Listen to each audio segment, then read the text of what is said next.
Bəli, növbəti və son iştirakçımız SMS kodu 5 olan Ramil Abbasovdur. Xoş gəlmişsən Ramil, sən də müraciətini elə.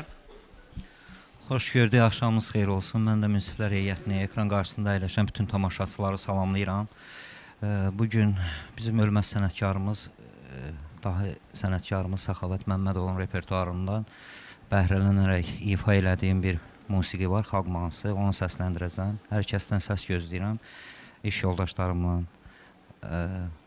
dostlarımdan, tanışlarımdan, qohum-əqrabadan, hamıdan, əsas da Talış bölgəsindən, bütün Azərbaycan. Teşekkür ederim Ramil Abbasov. SMS kodu 5, eşidək Ramil'i.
Gel könlüm al yarım.